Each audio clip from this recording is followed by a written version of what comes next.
C'est un nouveau plan de quartier d'une zone qui n'a pas de droit à bâtir puisqu'il avait été initialement prévu d'y installer un immense giratoire, des tunnels, des souterrains pour gérer la circulation. Ça, c'était les années 60.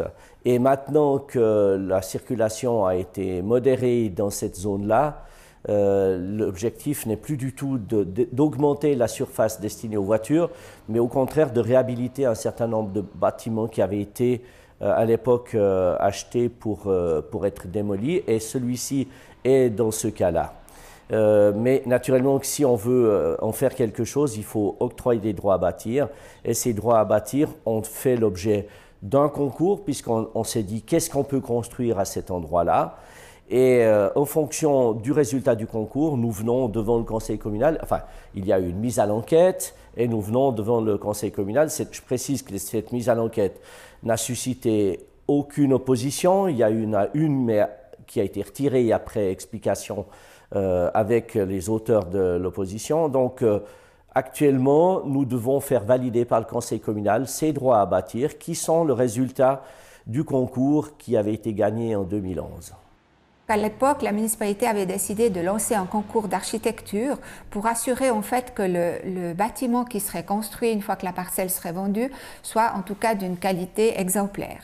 Alors le concours a été lancé en 2010. Il a fait l'objet, il a eu énormément de succès. À l'époque, c'était donc lors de l'ancienne législature.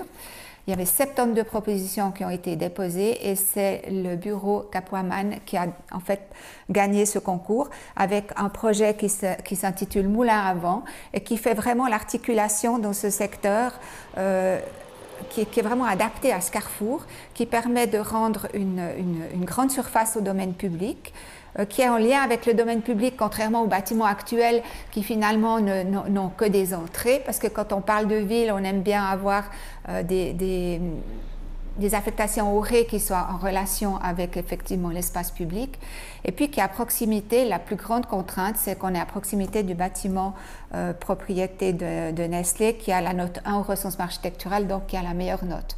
Et actuellement, on a ce projet magnifique. On a un plan de quartier qui en fait reprend le projet lui-même. Et dans ce sens-là, je pense bien qu'on peut toujours rêver, s'attacher à des bâtiments historiques, mais je crois qu'il suffit de prendre le plan de 1913 qu'on trouve sur Carto Riviera pour voir qu'on a énormément de bâtiments encore de cette époque, et puis que le problème de ces bâtiments essentiels, c'est que la volumétrie ne correspond pas à un centre-ville.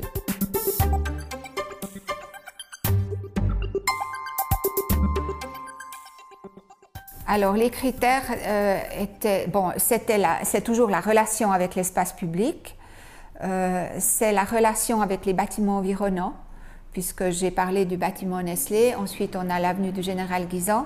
On sait qu'on va vouloir élargir aussi cette avenue, puisqu'on souhaite à terme faire des contre-allées et puis un système d'arborisation le long de l'avenue. On a commencé à réaliser ce projet d'avenue en face de chez Manor, puisqu'on veut rendre on veut rendre de l'espace public aux piétons. Et dans ce cadre-là, on a aussi la réalisation d'une garderie, en fait, pour les enfants de 1200 mètres carrés. Donc, toutes ces contraintes étaient données dans le concours. Et puis, actuellement, on a un projet qui est de qualité et puis qui correspond. Et on sait que l'acquéreur devra, en fait, faire le projet avec l'architecte qui a gagné le concours. Donc, c'est une assurance de qualité aussi pour l'avenir. Les analyses qui ont été faites en matière notamment de circulation, de bruit et autres nous ont amené à faire que ce bâtiment ne soit pas destiné à de l'habitat, même si on a réussi à diminuer le nombre de voitures circulant sur les deux rues latérales. Il est évident que sa position en triangle entre deux des principaux axes de la ville faisait qu'on aurait soit dû avoir en permanence des fenêtres fermées pour de l'habitat, ça ne paraissait pas judicieux, soit des risques de bruit excessif, et l'ordonnance fédérale nous l'interdit. Donc il a été choisi d'y mettre en priorité des bureaux, et puis il y a un accord avec la maison voisine, la grande maison voisine, qui était désireuse de recréer une garderie. Nous avions une garderie autrefois dans un de ces bâtiments et qui aurait bien désiré qu'il y ait une implantation d'une garderie, et nous avons mis dans le programme du concours l'existence d'une garderie. Et le projet prévoit la garderie plutôt en hauteur, justement pour l'éloigner de l'environnement routier de cette parcelle.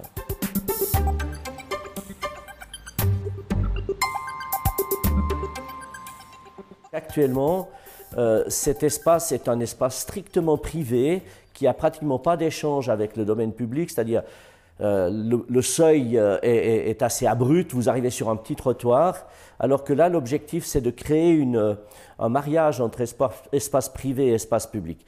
En augmentant la volumétrie en hauteur de ce bâtiment, on diminue son emprise au sol, c'est-à-dire qu'on dégage beaucoup plus d'espace pour le public, notamment du côté ouest, sur l'entrée.